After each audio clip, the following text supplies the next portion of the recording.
So, ayan, today is ikakat ko itong aking Purple Delight from Variegated. Ayan o, from Variegated yan. Itong isa, kita yung variegation niya. Ayan. Pero this one wala. Pero ano lang sila, isang stem. So, ayan, may mga sapot-sapot pa.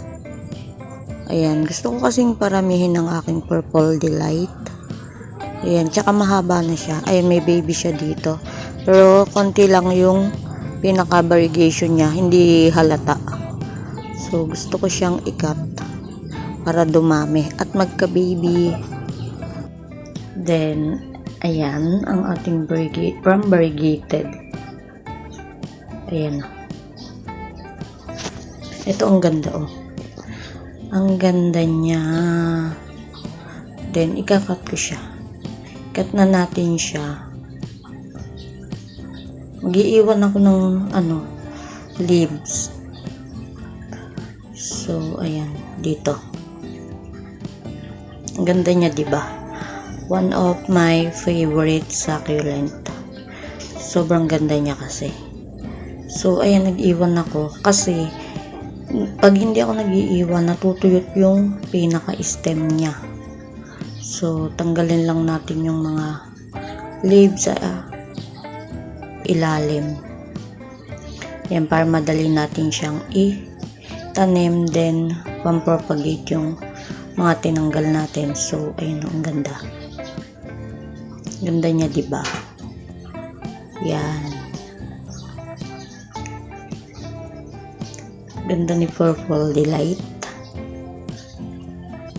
Lalo na pag yung stress na stress yung color niya.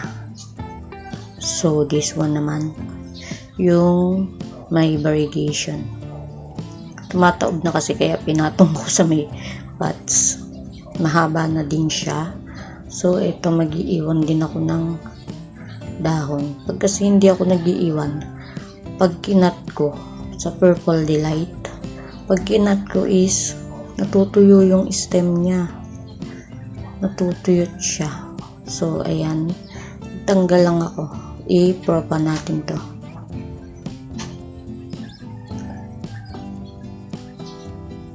Ayan. Oops. Ayun. Nalagas pa. Ayan. Nalagas tuloy. Pumangit tingnan. Pumangit siya. Ayan, pang propa. Tanggal. Ayan, variegated. Tanggalin din natin ilalim. Pumangit tuloy siya. Nalaglag. Ang pangit niyang tingnan. So, gaganda naman yan. And, ayan. Ang ating variegated. Saan tumubo yung mga leaf propa na to? So, ayan, nagtira ako para hindi siya matuyot yung pinaka-stem niya. Natutuyot kasi siya, yun yung napansin ko pag hindi ako nag-iiwan ng leaves. So, itatanim ko na siya. Yung soil pa rin na ginagamit ko, loam soil, pumice, and rice hull.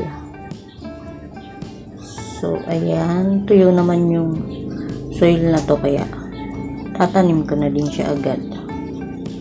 Ayan, pumangit tuloy at lumiit. So, ayan lang, ganyan lang.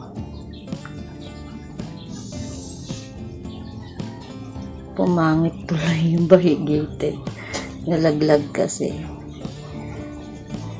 And yung leaf propa.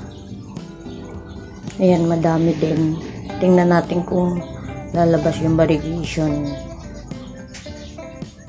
Mabilis lang din naman kasi tumubo yung leaf propa ng Purple Delight. Ito is variegated. Tingnan natin. Meron na ako na propa. Pasok kinain ng snail. So, ayan. Sana gumanda ito at mabuhay. Ayan, gusto ko kasi dumami yung variegated. So, eto naman yung isa. Sana lumabas yung variegation. Ala kasi itong variegation. Itanim na din natin siya. So, ayan. Medyo nilalimang ko. Gusto ko kasi yung malalim siya sa pots. Ayan. Ganda, diba? Ganda ng Purple Delight. Then, ito din, lalagay ko din yung mga tinanggal ko sa ilalim niya kanina. Ayan, para sa gilid niya, merong mga lip pa. So, ayan, sana maparami natin to kasi maganda. Ang Purple Delight, kahit yung iba, kahit yung non-variegated, maganda din siya. And, ayan, nilagay lang natin yung mga lip pa dito. Sana is tumubo silang lahat. Yung una kong kinat is tumubo na yung mga lip pa niya. Then, okay na, naka-adjust na. And, nasa rain or shine din yun. So, ayan. Ayusin lang natin. Sana tumubo itong mga variegated. Yan. At sana hindi magsilan. Ayan. So, ayan, lumiit.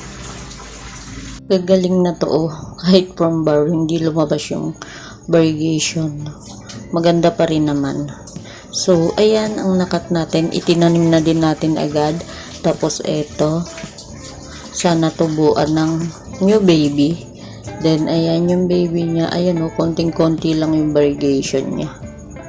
So, ayan, sana maparami natin ng ating Purple Delight. Yan o, nag-iwan ako para hindi matuyo yung stem.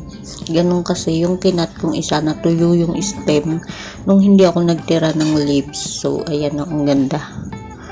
Ayun lang guys, itinanim ko na din agad. And sana dumami at mabuhay ito. At mabait naman to. Mabait naman yung Purple Delight. So, sanayin lang natin. So, ayan, gumaganda na din kasi yung panahon kaya kinat ko na sila. Humahangin na at lumalamig. So, ayun lang guys ang aking ginawa. Thank you for watching. Bye!